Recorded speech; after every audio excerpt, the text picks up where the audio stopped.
We call in divine creator energy of the purest love and light at this time. When we see and think that things are worse than ever and are moving in the wrong direction, we must remember that the deepest shadows are caused by the greatest light. This is what is happening. This is why so many resist awakening. Fear of seeing the depth of the darkness, of acknowledging it. Once acknowledged, there is resistance, even fear of taking action for correction. We, gathered here, challenge our fears and our uneasiness by pushing the impositions of limitations. We willingly push through the veil of deceptions. Proof and evidence are not always accessible or even possible because things are happening all the time, everywhere. Discernment takes effort, yet it is discernment that comes from not only a plethora of information, but from within. It is the within we must continue to cultivate. Some knowing is only the answer we sought and found within ourselves. And so it is. Hello, my name's Ron Vroman. I'm the old white man talking head for the Oregon Statewide Jural Assembly. Today I'm going to talk about update. I sent out an update to about, I don't know, close to 400, and it brought back a lot of people making lots of comments and stirred up quite a bit, and that was a surprise to me. But in any case, and there I say it again, so 5 years and 1 month with our Jural Assembly and Article 1, Section 1.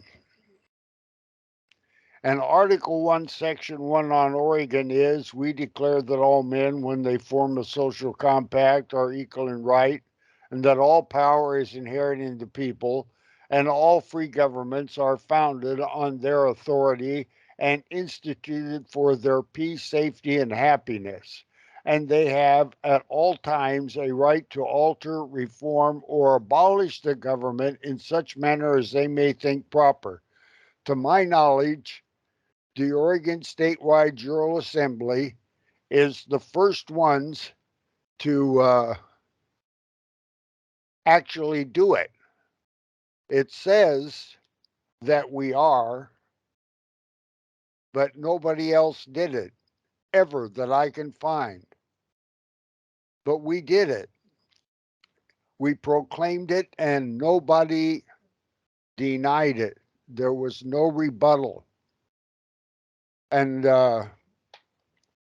we are the provisional government on Oregon without rebuttal from the U.S. DOJ, FBI, U.S. Marshals, U.S. Marine Corps, State of Oregon, 36 sheriffs, 38 prosecutors. And it's all signed, sealed, stamped, witnessed, and with proof of service. And they're all published at www.orsja.org. So tell me what you have documented proof of doing to gain original jurisdiction on your state, commonwealth, or territory and return to a constitutional Republican form of government. I'd like to hear it. That got some resonance out there, but nobody came up with anything. Quite a few people liked that we were doing it. Nobody's breaking down the doors to do it themselves for their state. We have had 5 grand juries, one in downtown Portland at noon on a Monday.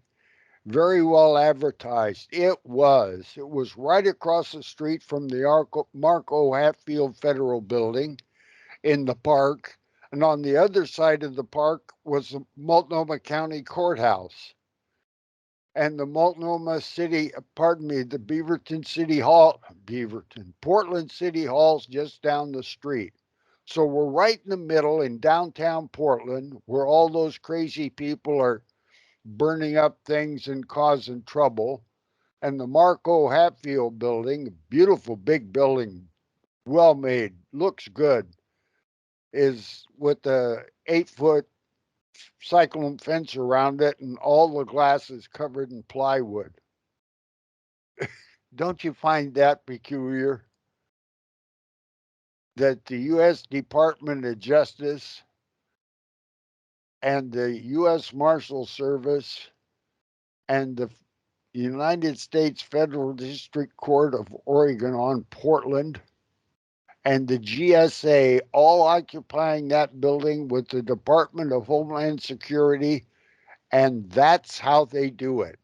Instead of standing up and confronting those criminals, they run and hide and put up a fence and cover their glass so it can't get broken.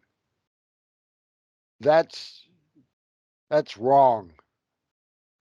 So anyhow, we're right in the middle of that with the grand jury, and it's published on the website. Dave Coolidge took the photo. He's now in the Oregon Penitentiary at Snake River. Not good what's going on, but in any case, 5 grand juries, one in the park downtown at noon on a Monday. So there are 2 issues that we're voting on today. The first one is the education issue. Does anyone have any questions about what's going on in our state regarding the education of our children? Numerous problems. Masking, required vaxxing. Vax passes are coming. Hopefully not. We have gender issues, I'm going to call it transhumanism and eugenics. This is what's going on. By order of the Civilian Court of Record, Oregon Statewide Jural Assembly, General Delivery, Beaverton, Oregon 97005. Notice to the agent is notice to the principal. Notice to the principal is notice to the agent. Take heed. All jurors of our grand jury, do you have first-hand knowledge with the preponderance of evidence and concurrence with the claims made below? If the answer is yes, we will proceed to issue presentments and true bills as needed based on your vote. If the answer is no, state your reservations for discussion and clarification to make our work here lawful with our best efforts. Are there any no's? Is there any need for discussion? Named and unnamed co-conspirators, all persons employed or associated with the Oregon Department of Education system, its curriculum, administrators, superintendents, principals, teachers, school boards, Oregon Education Association, parents, Teachers Association, those that voted, signed, implemented, and or acquiesced to pre-K and above sex education, personal gender preferences and references, teaching, influencing, supporting gender identity, whether by influence and or politics, as in LGBTQ+, by counseling, coercing, or in any way claiming our children. Those who enforce mask wearing in schools, COVID vaccinations and boosters, or any medical interventions without the express permission of the parent or parents.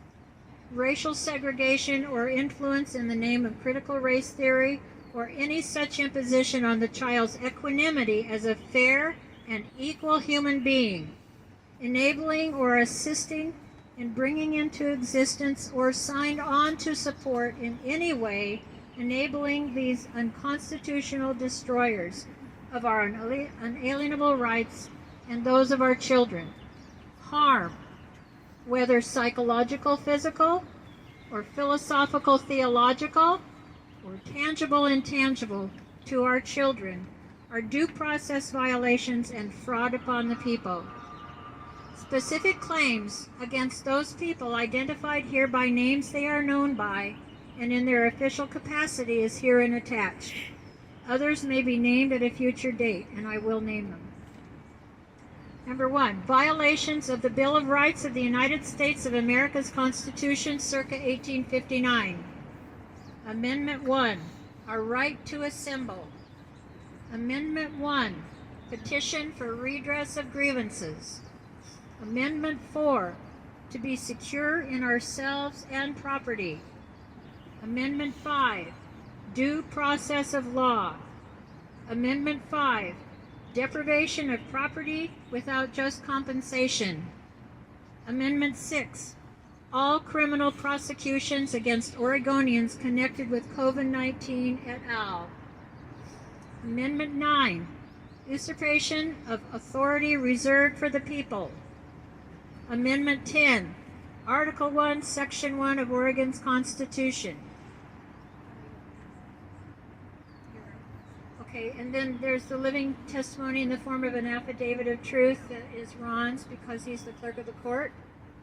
And then this communique is not intended to mislead, defraud, deceive, or threaten in any way, and is submitted in good faith and with clean hands. We do lawful, not legal, and this is our best effort. We close with love, peace, harmony, and a prayer. Then there's the jurat that we will sign, and we only need 2 witnesses to sign this, plus Ron, so you don't all need to sign. So the names on this document: Kate Brown, Colt Gill, Director of the Oregon Department of Education. Chair Kimberly Howard Wade, these are state board members. Vice Chair Guadalupe Martinez Zapata. Vice Chair Bridget Wheeler. Second Vice Chair Jerome Colonna. George Russell, Jennifer Skurlock. Ex officio board members are State Treasurer Tobias Reed, and you know he's running for governor. Oregon Secretary of State Shemaiah Fagan. State Board Advisors, Superintendent Advisor Heidi Sipe, Brandy Penner. Teacher Advisor Monica Bergman Perez. State Board Student Advisors Rachel Zavalza Arellano and Jackson Weinberg. Those are the names who will be associated with this document, and we may need to add more. So I'll give this to Tanya, and she will read the names to take your vote. They sent 2 young female park rangers in their Smokey the Bear outfit to ask us if we'd like to have a permit. We told them no, and they went away. And we held a grand jury. Not one rebuttal. Then we've had 5 Article 3 Amendment 7 trials. I don't know of another Article 3 court in all of the states, commonwealths, and territories, because the feds don't have one. The feds have Mukini 303 that says any court whose name begins with the United States cannot be an Article 3 court. And then they name all their courts the United States Federal District Court or United States Court of Claims or something. So there is no Article 3 court available. You have to do it yourself. And nobody else has done it. Interesting. But then you have to go to Amendment 7. One of the reasons they have amendments is because they didn't get it quite right when they wrote it. They left out a Bill of Rights. So when they put the Bill of Rights in, they put in Amendment 7, and Amendment 7 says, basically, in any action worth more than $20, it's got to be done by a jury.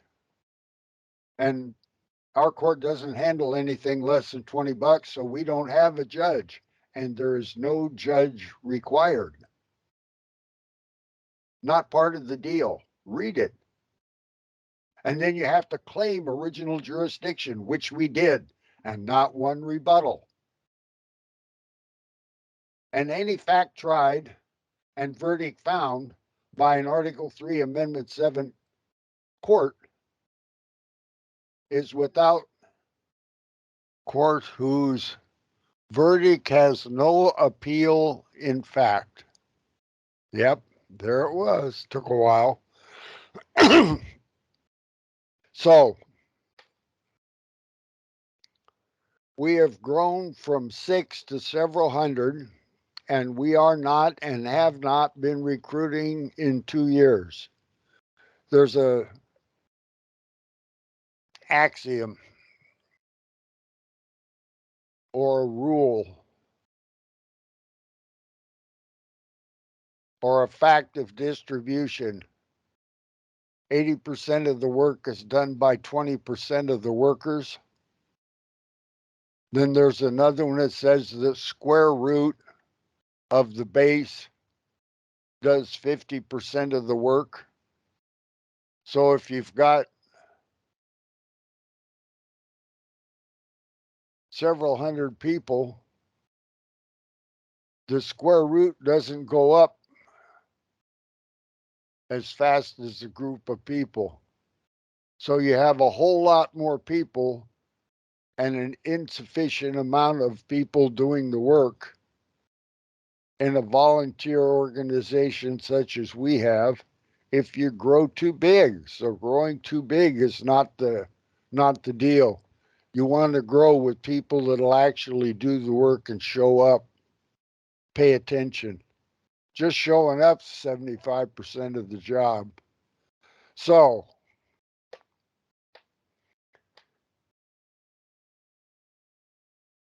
we've done this. Nobody else has. And we're still here, walking and talking and doing our Jural assembly business.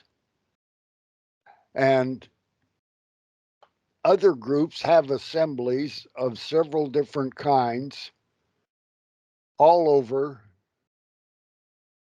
several states, lots of counties, doing all kinds of things, except the one thing that's really critical, and that's returning to original jurisdiction and returning to a constitutional Republican form of government.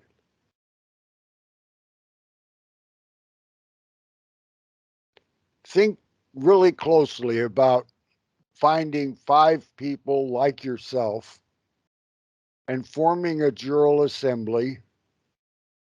There's several people out there doing it. Charlie's working with several. We'll provide you with what we did, and you have to massage the paperwork till it fits what you do.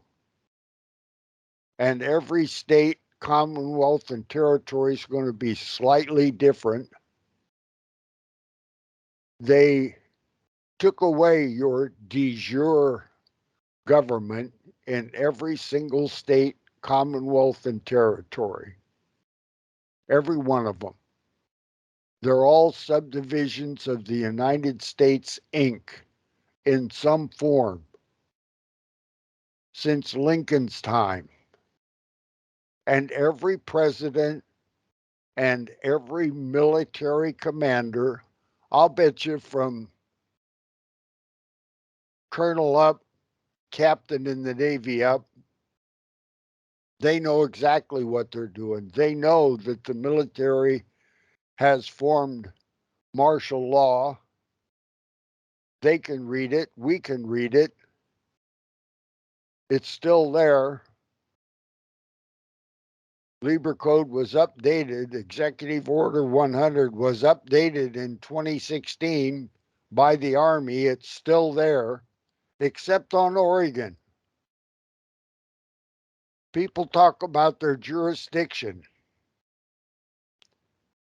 and not one of the other states, commonwealths, or territory has bothered to do the work. They do play pretend work. You see it all over. the one job is to return to a constitutional Republican form of government, and they want to do all sorts of things that have nothing to do with that. They're going to redesign the government. They're going to do all of these wonderful things without first getting their jurisdiction correct, without first taking back their state by implementing ex parte Milligan. It's all written down. And I wish that those that are responsible and forward looking would take a listen, take a look, www.orsja.org, and see what we've done in 5 years. You can do it in 30 days. Less for the de jure part, 30 days for the de facto, and they all acquiesce to living testimony in the form of an affidavit of truth. We did it 5 years in the making, and we broke the ground all the way. We need the rest of you to stand up and take your place. When we join hands to do this, among the several states, if you're not there, there's a hole. Nobody can take your place. You have to do it. And I yield.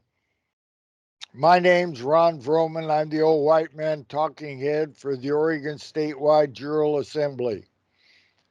This is a follow-up to an argument I'm having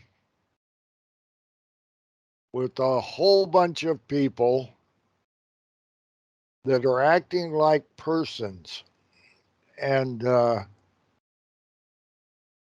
just wanting to switch from one de facto incorporated governance to another one and not get the job done.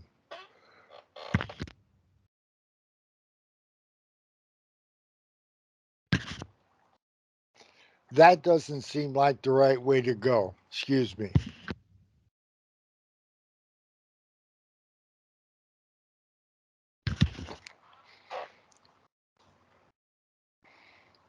So I got an email, and the email said, do you know about this outfit and do you know about that outfit? And one of them is the Republic that we joined a long time ago. I don't even know if anybody from our assembly is even monitoring what they're doing. I know I'm not. Then there was a website for, it was just wrong. And I made a critique of it. And anybody that's seeing this, would you please challenge everybody that's telling you stuff? The one I read recently was he changed the quote that is or isn't a quote, doesn't make any difference. It's attributed to Benjamin Franklin. What kind of a government do we have? His retort was supposed to have been a republic if you can keep it, which I think is probably the correct one because he was an esquire and too pragmatic for my taste. But in any case, I said that again.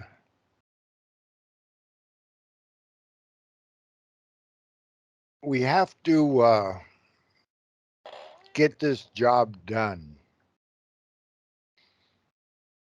Now, when you shake a blanket and in your imagination, imagine one shaped like the United States of America on the map, And when you shake that blanket,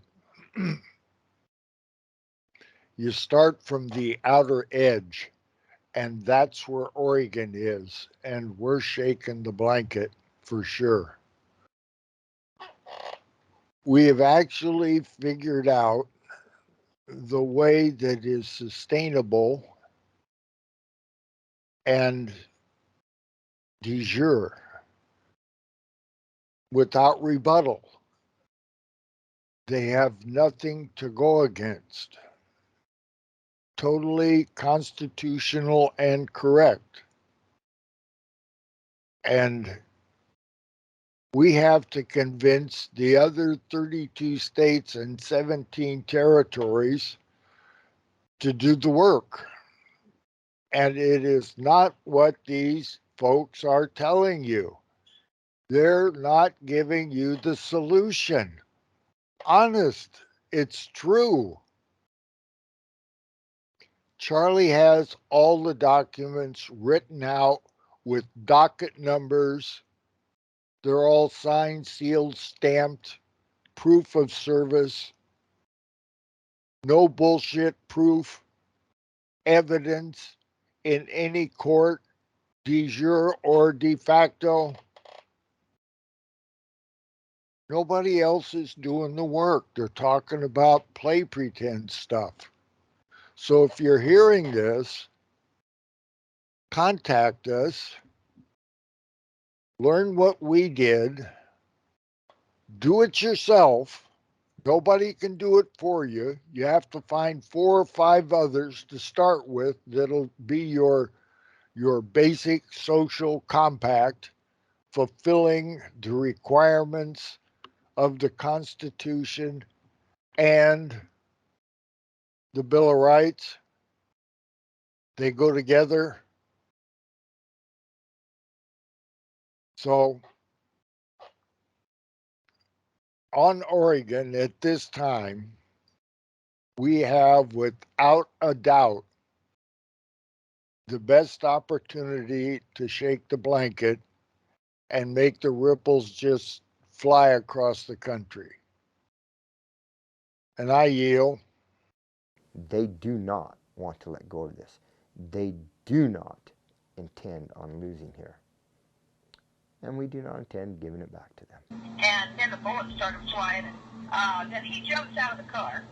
And he's got both his hands up. And he got out of the car, and he had his hands in the air. He's like, just shoot me then. This is what you want, just shoot me. And they did. They shot him dead. With his hands in the air, and I saw it. I swear to God. He was just walking with his hands in the air. And they shot him. And they shot him dead, and then after he was down on the ground, they shot him 3 more times.